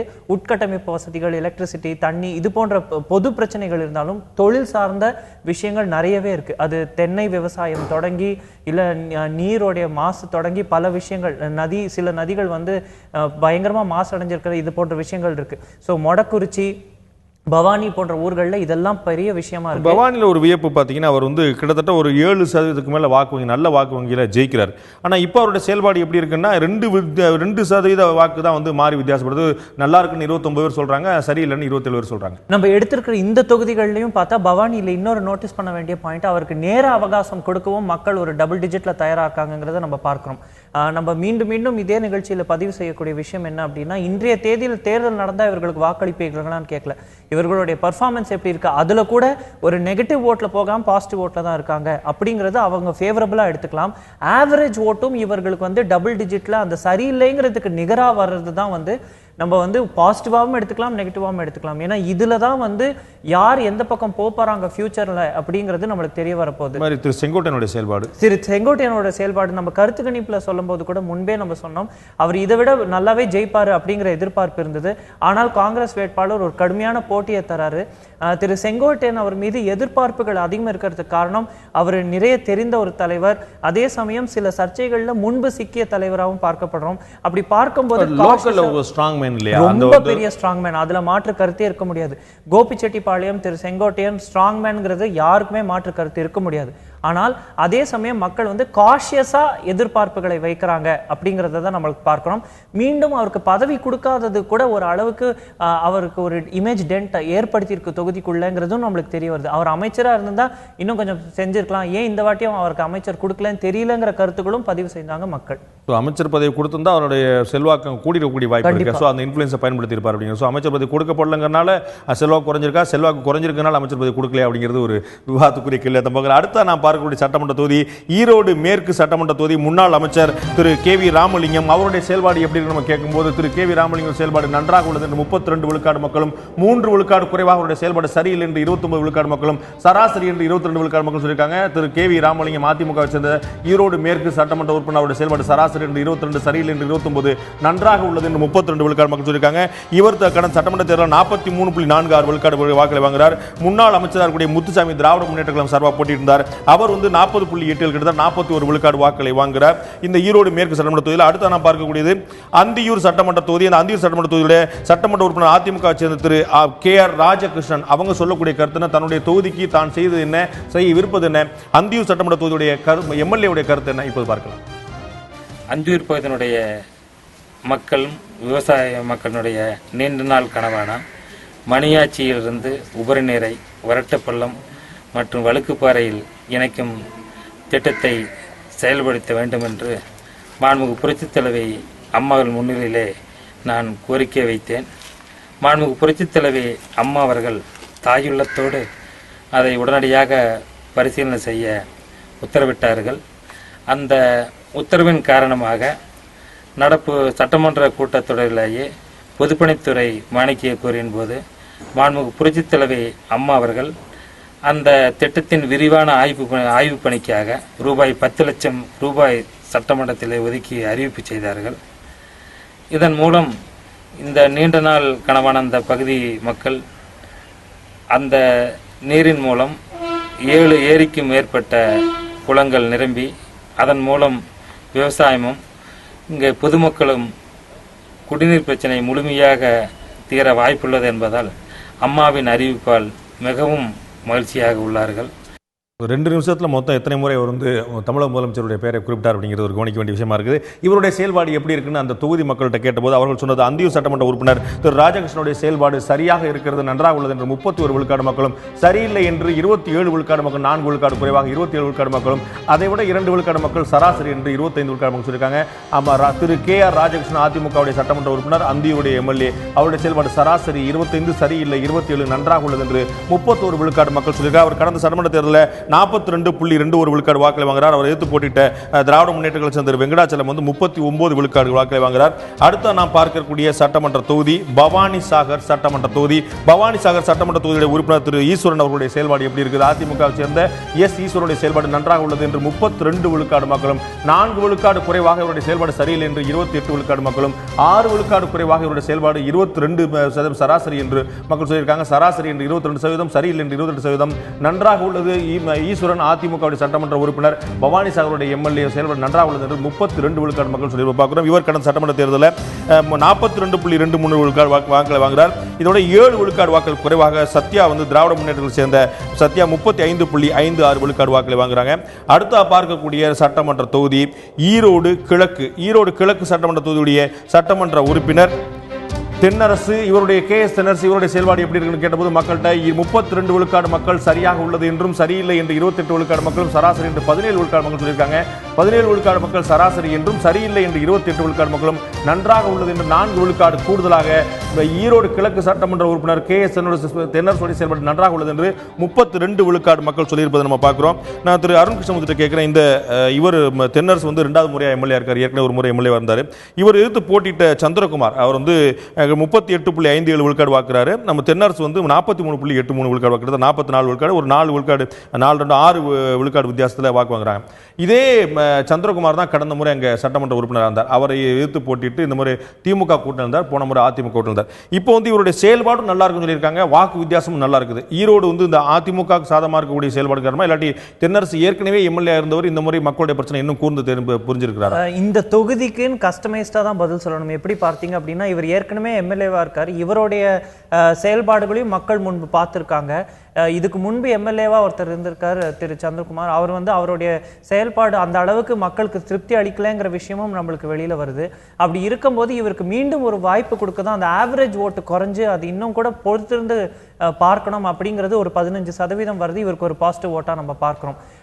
இது ஈரோடுல இருக்கக்கூடிய இந்த நகர்ப்புற பகுதிகள் இங்க இந்த தொகுதிக்குள்ள வரும்போது அங்கே வந்து எதிர்பார்ப்புகள் அதிகமா இருக்கு. ஒரு அளவுக்கு வந்து அது நிறைவேற்றப்பட்டு விடுங்கிற ஒரு நம்பிக்கை வைத்து தான் இந்த பாசிட்டிவ் ஓட் வரதை நம்ம தொகுதிக்கு போகும்போது தெரியும். அதே மாதிரி ஈரோடு பவானி சாகர் சட்டமன்றத்தில் அங்கே பார்த்தீங்கன்னா ஒரு MLA இருந்து அவர் ஜெயிக்கிறதே கிட்டத்தட்ட ஒரு 7 விழுக்காடு வாக்கில் ஜெயிக்கிறார். இப்பயும் கூட 4 விழுக்காடு வந்து அவருக்கு பப்ளிக் வந்து அவருக்கு இன்னும் சாதமாக தான் சொல்லியிருக்காங்க.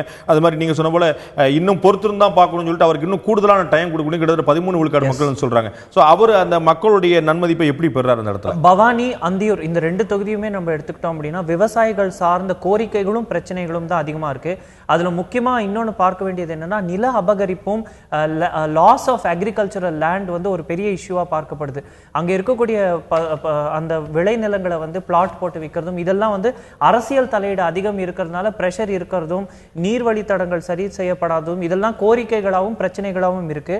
அதுல தான் நம்ம பார்க்கும்போது அந்தியூர் தொகுதியும் சரி பவானி தொகுதியும் சரி மக்கள் வந்து அதிமுக வசம் ஏன் போறாங்க அப்படிங்கிறப்போ அங்க அந்த ட்ரெடிஷனல் ஓட் பேங்க் ஒன்று இருக்கு. அதே சமயம் காஷியஸாகவும் இருக்காங்க. 4% கேப் இருந்தாலுமே கூட இங்கே நம்ம கொஞ்சம் நெகட்டிவ் டிஞ்ச் கொடுத்து தான் பார்க்க வேண்டிய கட்டாயத்துக்கு தள்ளப்படுறோம். முக்கியமான ஒரு பாயிண்டாக இருக்குது. நமக்கு வந்து கூடுதலான வாக்குகளை நன்மதிப்பையும் பெற்றாலும் கூட அது வந்து அவ்வளோ சுலபமாக முழுமையாக வாக்குகளாக மாறும் சொல்லிட முடியாத நிலைமை இருக்கிறத நம்ம பார்க்குறோம். அடுத்து நாம் பார்க்கக்கூடிய சட்டமன்ற தொகுதி முன்னாள் சட்டமன்ற உறுப்பினர் திரு தோப்பு வெங்கடாச்சலம் அவருடைய தொகுதியாக இருக்கக்கூடிய பெருந்துறை. அந்த பெருந்துறை சட்டமன்ற தொகுதிக்கு தான் செய்து என்ன தோப்பு வெங்கடாச்சலம் சொல்கிறார், கேட்கலாம்.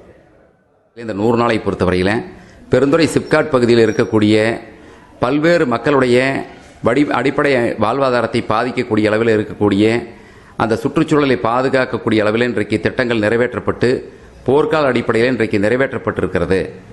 இன்றைக்கு மாண்புமிகு அம்மா அவர்கள் கொண்டு வந்திருக்கிற 700 கோடி ரூபாய் செலவில் பொது சுத்திகரிப்பு நிலையம் அமைப்பதற்கான பூர்வாங்க பணிகள் இன்றைக்கு வேகமாக நடைபெற்றுக் கொண்டிருக்கிறது. அதே போல ஏற்கனவே பாதி பணிகள் முடிக்கப்பட்ட பெருந்துறை அண்ணா சிலை பகுதியில் இருக்கக்கூடிய ரவுண்டானா, அதே போல பெருந்துறை காவல் நிலைய பகுதியில் இருக்கக்கூடிய ரவுண்டானா பணிகள் இன்றைக்கு போர்க்கால அடிப்படையில் இன்றைக்கு நிறைவேற்றப்பட்டுக் கொண்டிருக்கிறது என்பதை தெரிவித்துக் கொள்கிறோம். அதேபோல பெருந்துறை பகுதியில் இருக்கிற கொயவன்குட்டை, ஐயர்குளம், சித்தன்பட்டி குளம் போன்ற சாக்கடை நீர்களுடைய சங்கமாக இருக்கக்கூடிய இந்த பகுதிகளை எல்லாம் இன்றைக்கு கிட்டத்தட்ட 5 கோடி ரூபாய் செலவில் மாண்புமிகு அம்மா அவர்கள் மேம்படுத்தி அங்கு குளங்களை ஆழப்படுத்தி இன்றைக்கு நீர் சேமிப்புக்கு வைக்கக்கூடிய ஒரு கிடங்காக அந்த பகுதியை மாற்றி சிறுவர்கள் விளையாடக்கூடிய விளையாட்டு சிறுவர் பூங்காவாக இன்றைக்கு மாற்றப்பட்டு இன்றைக்கு பெருந்துறையில் இன்றைக்கு அந்த குளங்கள் எல்லாம் இன்றைக்கு சிறுவர் விளையாட்டு அரங்கமாக இன்றைக்கு மாற்றப்பட்டிருக்கிறது என்பதை நான் அன்போடு தெரிவித்துக் கொள்கிறேன். தோப்பு வெங்கடாச்சலம் முன்னாள் அமைச்சருடைய செயல்பாடு, அவர் தான் சொன்ன கருத்து தொகுதிக்கு என்னெல்லாம் செஞ்சிருக்கோங்கிறது அவர் சொன்னதை பார்த்தோம். அவருடைய செயல்பாடு எப்படி இருக்குன்னு மக்கள்கிட்ட கேட்டபோது பெருந்துறை சட்டமன்ற தொகுதி மக்கள் தங்களுடைய எம்எல்ஏவாக இருக்கக்கூடிய வெங்கடாச்சல செயல்பாடு எப்படி இருக்குன்னு வரையறுத்திருக்கிறாங்க. நன்றாக உள்ளது என்று 34 விழுக்காடு மக்களும், 5 விழுக்காடு குறைவாக சரியில்லை என்று 29 விழுக்காடு மக்களும், சராசரி என்று 6 விழுக்காடு குறைவாக 23 விழுக்காடு மக்கள் சொல்லியிருக்காங்க. சராசரி 23 விழுக்காடு, சரியில்லை 29 விழுக்காடு, நன்றாக உள்ளது 34 விழுக்காடு மக்கள் தோப்பு வெங்கடாச்சலம் பற்றி பெருந்துறை சட்டமன்ற உறுப்பினர் சொல்லியிருக்காங்க. இவர் கடந்த சட்டமன்ற தேர்தலில் 44 விழுக்காடு வாக்குகளை பெறுகிறார். அதே இடத்துல வந்து மோகன சுந்தரம் திராவிட முன்னேற்ற கழக சட்டமன்ற உறுப்பினர் கிட்டத்தட்ட ஒரு 7 விழுக்காடு குறைவாக 37 விழுக்காடு வாக்குகளை பெறுகிறார் மோகன சுந்தரம். நான் திரு அருண்ட கேட்க விரும்புகிற விஷயம், இந்த ஈரோடு மாவட்டத்திலேயே அதிகமான மதிப்பை பெற்றிருக்கக்கூடியவராக நம்ம வந்து இந்த இவரை பார்க்குறோம். பெருந்துறை சட்டமன்ற தொகுதியில் இவர் தான் கிட்டத்தட்ட 5 விழுக்காடு வாக்குகள் வந்து சரியில்லைக்கும் நன்றாக உள்ளதுக்கும் வித்தியாசத்தை பெறார். அதே மாதிரி கிட்டத்தட்ட ஒரு 7 விழுக்காடுக்கு மேலே வந்து அவங்க வித்தியாசத்திலையும் ஜெயிச்சிருக்காங்க 2016. ஸோ இவருடைய செயல்பாடு ஒரு தனித்துவமாக பார்க்கப்படுதா அந்த இடத்துல? இல்லாட்டி ஏற்கனவே மினிஸ்டராக இருந்தபோது இந்த செயல்பாடா, இல்லாட்டி லோக்கல் இருக்கக்கூடிய இன்ஃப்ளூயன்ஸ் ஏதாவது காரணமாக இருக்கா? லோக்கல் இன்ஃப்ளூயன்ஸ், அதுவும் வளர்ந்து வரக்கூடிய ஒரு இன்ஃப்ளூயன்ஸாக பார்க்குறோம். அதிமுக பொதுச் செயலாளர் முதல்வர் அவர்களுடைய கேம்பெயின் ட்ரெயிலே நம்ம பார்த்தோம் அப்படின்னா பெருந்துறை கடைசி நிமிஷத்தில் ஆட் பண்ணப்பட்டு ஒரு பெரிய பொதுக்கூட்டம் நடத்தப்படுது. பெருந்துறைக்கு ஒரு முக்கியத்துவம் கொடுக்குறாங்க. அது அந்த ரீஜனுக்கு கொடுத்தாலுமே கூட அது பெருந்துறையை சூஸ் பண்ணும்போது அங்கே ஒரு முக்கியத்துவம் வருது. அடுத்தது பெருந்துறை பற்றி, அதாவது இது ஈரோடுக்கு இமீடியட்டாக வெளில வருது, சபர்பன் ரீஜனாக தான் பார்க்கப்படுது. பெருந்துறைக்கு வளர்ச்சி அப்படிங்கிறது வந்து ஃபோக்கஸ் இருக்குங்கிற நம்பிக்கையில் தான் இந்த வாக்கு வரதை பார்க்குறோம். அதுக்கப்புறம் இவர் வந்து ஒரு அதிமுகவுடைய லார்ஜ் லிஸ்ட் ஆஃப் லீடர்ஸில் மீட்டெடுக்கப்பட்ட ஒரு தலைவராக இவர் பார்க்கப்படுறார். அமைச்சராக இருக்காரு, அதுக்கப்புறம் இல்லை திருப்பி இவருக்கு ஒரு வாய்ப்பு கொடுக்கப்படுது. அப்படிங்கிறப்போ இவரால் செய்ய முடியுங்கிற நம்பிக்கை. அதே மாதிரி பேலன்சிங் ஆக்ட், ஒரு தலைவராக இவர் வந்து சென்ற தேர்தலுக்கும் இந்த தேர்தலுக்கும் வளர்ந்திருக்காரு. அதுக்கான நம்பிக்கை தான் தொகுதிக்குட்பட்ட சில பாக்கெட்ஸில் முக்கியமாக இவருக்கு இருக்கிறத நம்மளுக்கு தெரிய வருது. நீலகிரி மாவட்டம் மொத்தமே 3 சட்டமன்ற தொகுதியில் அந்த இடத்துல இருக்கிற பார்க்குறோம். அந்த 3 சட்டமன்ற தொகுதியில் வந்து 3ல் 2 இடங்களை திராவிட முன்னேற்ற கழக கூட்டணி பெறுகிறது பார்க்குறோம். அந்த கோவை பெல்ட், அந்த கொங்கு பெல்ட்லேயே வந்து குறைவான இடங்களை வந்து பெறக்கூடியது இந்த ஊட்டியில் மட்டும்தான் அதிமுக பெற்றிருக்க பார்க்கிறோம். 3ல் 2 தொகுதிகளை திராவிட முன்னேற்ற கழக கூட்டணி பெறுகிறது. இப்போ நாம் முதல்ல பார்க்கக்கூடிய சட்டமன்ற தொகுதி குன்னூர் சட்டமன்ற தொகுதி. குன்னூர் சட்டமன்ற தொகுதியுடைய எம்எல்ஏ திரு ராமு அவர்கள் அதிமுகவை சேர்ந்த, அந்த மாவட்டத்தில் ஒரே எம்எல்ஏ வரக்கூடிய அதிமுகவை சேர்ந்த ராமு அவருடைய செயல்பாடு எப்படி இருக்கின்ற சரியில்லை என்று 30 விழுக்காடு மக்களும், நன்றாக உள்ளது என்று 1 விழுக்காடு குறைவாக 29 விழுக்காடு மக்களும், சராசரி என்று 17 விழுக்காடு மக்களும் சொல்லியிருக்காங்க. குன்னூர் சட்டமன்ற தொகுதி உறுப்பினர் அதிமுகவுடைய சேர்ந்த திரு ராமுடைய செயல்பாடு சரியில்லை என்று அதிகபட்சம் 30, நன்றாக உள்ளது 29, சராசரி 17. இவர் கடந்த சட்டமன்ற தேர்தலில் 45.71, அதாவது 46 விழுக்காடு வாக்களை வாங்குகிறார். திராவிட முன்னேற்றங்களை சேர்ந்த முபாரக் திரு மந்திரி முபாரக் வந்து திரு 43 விழுக்காடு 42.96 விழுக்காடு வாக்களை வாங்குகிறார். அந்த சட்டமன்ற தொகுதியில் தான் வேட்பாளர் மாற்றப்பட்டதா நம்ம நினைவில் இருக்குது. அடுத்ததான் நான் பார்க்கக்கூடியது ஊட்டி சட்டமன்ற தொகுதியுடைய சட்டமன்ற உறுப்பினர் கணேஷ், இந்திய தேசிய காங்கிரஸ் கட்சியை சேர்ந்த கணேஷ் அவருடைய செயல்பாடு எப்படி இருக்குன்னு பார்க்கும்போது மக்கள் சொன்னது நன்றாக உள்ளது என்று 30 விழுக்காடு மக்களும், ஒரே விழுக்காடு குறைவாக சரியில்லை என்று 29 விழுக்காடு மக்களும், சராசரி என்று 26 விழுக்காடு சொல்லியிருக்காங்க. சராசரி 26, சரியில்லை 29, நன்றாக உள்ளது 30 விழுக்காடு மக்கள். ஊட்டி எம்எல்ஏ, காங்கிரஸ் எம்எல்ஏ ஆர் கணேஷுடைய செயல்பாடு பற்றி மக்கள் சொன்ன கருத்து. இவர் இந்த தொகுதியில் கடந்த முறை 48.34 விழுக்காடு வாக்களை வாங்குகிறார். அதே விட 8 விழுக்காடு குறைவாக அதிமுகவை சேர்ந்த வினோத் வந்து 40.9 விழுக்காடு வாக்குகளை தான் வாங்குறார். அடுத்த நாம் பார்க்கக்கூடிய சட்டமன்ற தொகுதி கூடலூர் சட்டமன்ற தொகுதி. கூடலூர் சட்டமன்ற தொகுதியில் திராவிட முன்னேற்றத்தை சேர்ந்த திராவிட மணி அங்கு வந்து வெற்றி பெறுகிறார். அவர் வந்து அவருடைய செயல்பாடு நன்றாக உள்ளது என்று 32 விழுக்காடு வாக்குகளும் இந்த மாவட்டத்தில் அதிகமான வித்தியாசத்தில் வந்து முன்னிலை பெறக்கூடியவராக இருக்கிறார். 32 விழுக்காடு வாக்குகளை திராவிட மணி வந்து பெறுகிறார். 29 விழுக்காடு மக்கள் வந்து அவருடைய செயல்பாடு சரியில்லைன்னு சொல்ல 20 விழுக்காடு மக்கள் சராசரி என்று சொல்கிறார்கள். திராவிட மணி கூடலூர் சட்டமன்ற உறுப்பினருடைய செயல்பாடு சராசரியாக இருக்கிறது 20 விழுக்காடு, சரியில்லை 29 விழுக்காடு. திராவிட மணியுடைய செயல்பாடு சரியாக இருக்கிறது, நன்றாக உள்ளது என்று 32 விழுக்காடு மக்கள் சொல்வதை நான் பார்க்கிறோம். திரு அருண், இந்த 3ல் வந்து 2 வந்து திராவிட முன்னேற்ற கழக கூட்டணி உள்ளது. 1 காங்கிரஸ், 1 திமுக, 1 அதிமுகன்னு சொல்லிட்டு இந்த இடத்துல ஏற்கனவே பார்த்தபோது நீங்கள் சொல்லியிருந்தீங்க ஊட்டியில் மலைப்பகுதியில் வந்து திராவிட முன்னேற்ற கழகத்துக்கான செல்வாக்கு அதிகமாகவும் வந்து பிளைன்ஸ் சமவெளி பகுதியில் நோக்கி வரும்போது வந்து அவங்க அதிமுக ஆதரவாக இருக்கும்போது இந்த வித்தியாசம் எதனால் இருக்குது? அந்த வித்தியாசம் இன்னும் தொடருதா? இந்த சட்டமன்ற உறுப்பினரோட செயல்பாடு அதில் ஏதாவது மாற்றத்தை ஏற்படுத்தி இருக்குதா? காஸ்ட் பேஸ் ஈக்குவேஷன் தான் இதுக்கு முக்கிய காரணம். அது மட்டும் இல்லாமல் 3 தொகுதிகளுமே திமுக பக்கம் சென்று இருக்கக்கூடிய வாய்ப்புகளும் இருந்திருக்கும். அது உட்கட்சி விவகாரங்கள் அதெல்லாம் நம்ம பார்க்க வேண்டிய கட்டாயமும் இருக்கு. இந்த 3 தொகுதிகள் வேற வேற கட்சியோட எம்எல்ஏக்கள், ஒரே ஒரு ஆளும் கட்சி எம்எல்ஏ அப்படின்னு பார்த்தாலுமே கூட 3 தொகுதிகளுமே அதிருப்திகள் அதிகமாக தான் இருக்கு. அது வந்து மனிதர்களால் அங்க விலங்குகளுக்கு ஏற்படக்கூடிய பிரச்சனைகள், அதனால மீண்டும் மனிதர்களுக்கு ஏற்படக்கூடிய பிரச்சனைகள், நீர் ஆதாரங்கள் மாசடைவது, அதிகரித்து வரும் கட்டிடங்கள், நிலச்சரிவுகள், இது போன்ற பல பிரச்சனைகளை இந்த 3 தொகுதிக்கு உட்பட்ட மக்களுமே விரிவா நம்மள்கிட்ட சொல்றாங்க. ஸோ மக்களுடைய எதிர்பார்ப்புகள் அதிகம் இருக்கு. ஊட்டி வந்து ஊட்டியால தமிழகத்துக்கு நிறைய அட்வான்டேஜ், ஏன்னா டூரிசம் ரெவென்யூ நிறைய வருது. ஆனால் ஊட்டிக்கு திரும்ப ஏதாவது கொடுக்குறாங்கன்னா இல்லை அப்படிங்கிற கருத்தை அங்க இருக்கக்கூடிய மலைவாழ் மக்களும் சரி, அங்க நீண்ட நாட்களா வசித்து வரக்கூடிய வாக்காளர்களும் நம்ம கிட்ட ரொம்ப சொல்றாங்க. தமிழ்நாட்டால ஊட்டிக்கு பிரயோஜனம் இல்லை அப்படிங்கிறத பார்க்கிறோம். ஊட்டியை நல்லா பயன்படுத்திக்கிறாங்க, ஆனா ஊட்டிக்கு ரிட்டர்ன்ல எதுவும் செஞ்சு கொடுக்கப்படல அப்படிங்கிற கருத்தை மக்கள் வைக்கிறாங்க. கூடலூர் சட்டமன்றத்தில் வந்து கிட்டத்தட்ட 10 விழுக்காடு வாக்குல வந்து ஜெயிக்கிறார். வந்து கலைசெல்வன் அதிமுக உறுப்பினர் அவள்கிட்ட வந்து திராவிட மணி வந்து 10 விழுக்காடு வாக்குல வித்தியாசம் ஜெயிக்கிறார். இந்த மாவட்டத்திலே பார்த்தீங்கன்னா அதிகமான வாக்குல வித்தியாசத்தில் இப்போ நன்மதிப்பை பெற்றக்கூடிய 32 விழுக்காடு மக்கள் சரியா இருக்குன்னு சொல்லி சொல்றாங்க. 2 ஏர்லி டு ப்ரெடிக்ட் 8 விழுக்காடு சொல்றாங்க. சரியில்லைன்னு சொல்லிட்டு ஒரு 3 விழுக்காடு குறைவா தான் வந்து சொல்றாங்க. இவருடைய செயல்பாடு ஏதாவது விசேஷம் இருக்குதா? ஏற்கனவே அங்க வந்து அவருடைய நல்ல செல்வாக்கு பெற்றவராக இருக்கிறா, இல்லாட்டி இப்போதான் புதுசா ஆரம்பிக்குதா? இல்ல, அப்படி இல்லை. அதாவது இவரெல்லாம் தெரிந்த தலைவராக தான் இருக்காரு. ஆனா இவருக்கு இருக்கக்கூடிய ரீச்சும் சரி, இந்த மாதிரி தலைவர்களால் எந்த அளவுக்கு செஞ்சிட முடியுங்கிற ஒரு கேள்வியும் பெருசா இருக்கு. கருத்து இல்லைங்கிறது ஒரு 11% வேற எந்த தொகுதியிலும் இல்லாத அளவுக்கு இங்க வர்றது வந்து ஒரு நெகட்டிவ் டிஞ்சா தான் நம்ம பார்க்கிறோம். அதனால தான் நம்ம ரொம்ப ஸ்ட்ராங்கா எடுத்து வைக்கக்கூடிய பாயிண்ட், இந்த 3 தொகுதிகளில் இருக்கக்கூடிய எம்எல்ஏக்கள் மீது பிரஷர் அதிகம், எதிர்பார்ப்புகள் அதிகம். அது இந்த எம்எல்ஏக்களால இல்லை, இத்தனை ஆண்டு காலம் இருந்த ஆட்சிகள்ல பெரிய அளவுக்கு, அது திராவிட முன்னேற்ற கழகம், அதிமுக, எந்த ஆட்சி இருந்தாலுமே பெரிய அளவுக்கு திட்டங்கள் நிறைவேற்றப்படலை. எந்த அளவுக்கும் ஊட்டியை வந்து பாதுகாக்க, சுற்றுச்சூழல் விதத்திலையும் பாதுகாக்க முயற்சிகள் எடுக்கப்படலைங்கிற குமுறல்கள் அதிகமாக இருக்கு. முக்கியமான விஷயம் பார்க்கும்போது குன்னூர்ல அதிமுக அங்கே வெல்லுது, ஒரு 3 விழுக்காடு வாக்கில் வெல்லுது. ஆனால் இப்போ அந்த எம்எல்ஏட செயல்பாடு எப்படி இருக்குன்னு கேட்டால், ராமுடைய செயல்பாடு எப்படின்னு கேட்டால் சரியில்லைங்கிறது அதிகமாக இருக்குது, சரியாக இருக்குங்கிறது 1 விழுக்காடு குறைவாக தான் வருது. இதற்கான காரணம் இத்தனைக்கு அங்கே வந்து நம்ம நீங்கள் சொன்னது போல அவருடைய திமுகவுடைய வேட்பாளர் மாற்றப்பட்டார். ஸோ திமுகவுடைய வேட்பாளர் பழைய வேட்பாளர் தொடர்ந்து அவர் வெற்றி பெற்றக்கூடிய வாய்ப்பு இருக்குது. ஸோ இந்த சட்டமன்ற வெற்றி வாய்ப்பு இழந்தக்கூடிய வாய்ப்பு இருக்குதா? வெற்றி வாய்ப்பு இழக்க வாய்ப்புகள் அதிகம் இருந்திருக்கு. கடுமையான போட்டி எதிர்பார்த்தோம், அதுவும் இருக்கு. ஒரு 3-4% கேப்ல தான் இவர் ஜெயிக்கிறாரு. அதிமுக அலை வீசிய காலத்திலேயே திமுக ஜெயிச்ச ஒரு தொகுதி. இந்த முறை அதிமுக ஜெயிக்கிறதுக்கு முக்கிய காரணம் கட்சி செல்வாக்கு, எதிரணியில இருந்த வாக்கு பிளவு, அதுவும் முக்கிய எதிர்கட்சியில இருந்த பிரச்சனைகள் தான் இங்க அந்த எம்எல்ஏ ஜெயிச்சு வரதை பார்க்கிறோம். அவருக்குன்னு தனிப்பட்ட செல்வாக்கு இல்லைங்கிறது இன்னும் வளரல. தேர்தலுக்கு வெற்றி பெற்ற பிறகு அது இன்னும் வளரலைங்கிறது நம்மளுக்கு காட்டுது. இன்னுமே கூட ஒரு பாசிட்டிவ் ஓட்ல ஒரு 1% கேப் தான் இருக்கிறது. கட்சி செல்வாக்கும் ஆட்சி மீது அங்க இருக்கக்கூடிய மக்கள் வைக்கக்கூடிய நம்பிக்கையா தான் நம்ம பார்க்கிறோம். நன்றி திரு அருண் கிருஷ்ணமூர்த்தி, உங்களுடைய கருத்துக்களை, உங்களுடைய நேரத்தை பகிர்ந்து நன்றி. ஒரே ஒரு அதிமுகவுடைய சட்டமன்ற உறுப்பினர் தான் ஊட்டி மாவட்டத்தில், நீலகிரி மாவட்டத்தில் இருக்கிறார். அவருக்கும் கூட நல்லா இருக்குன்னு சொல்றதை விட சரியாக இல்லை அப்படிங்கிறது தான் 1 விழுக்காடு கூடுதலாக இருக்கிற பார்க்கிறோம். நம்ம வந்து இது மாதிரி ஒவ்வொரு 231 சட்டமன்ற தொகுதியிலும் ஒவ்வொரு நாளும் பார்த்து கொண்டிருக்கிறோம். உங்களுடைய சட்டமன்ற உறுப்பினருடைய செயல்பாடு எப்படி இருக்கிறதுன்னு, நீங்கள் என்ன மதிப்பீடு அவர்கள் மீது வைத்திருக்கீர்கள் அப்படிங்கிறத துல்லியமாக கணிப்பதற்காக உங்கள் மத்தியிலே உலா வந்து உங்களுடைய எண்ண ஓட்டத்தை புரிந்து கொள்ளக்கூடிய முயற்சியாக தான் இந்த நிகழ்ச்சி தொடர்ந்து கொண்டிருக்கிறது. நாளை நாம் சேலம், கிருஷ்ணகிரி, தருமபுரி உள்ளிட்ட மாவட்டங்களில் இருக்கக்கூடிய சட்டமன்ற உறுப்பினருடைய செயல்பாடு எப்படி, முன்னாள் அமைச்சர் செம்மலை உட்பட இந்நாள் அமைச்சருடைய செயல்பாடு, முன்னாள் அமைச்சருடைய செயல்பாடு எப்படி, அதற்கு நீங்கள் அளித்த மதிப்பீடுகள் என்ன என்பதை பார்க்க இருக்கிறோம். அதுவரை நன்றி, வணக்கம்.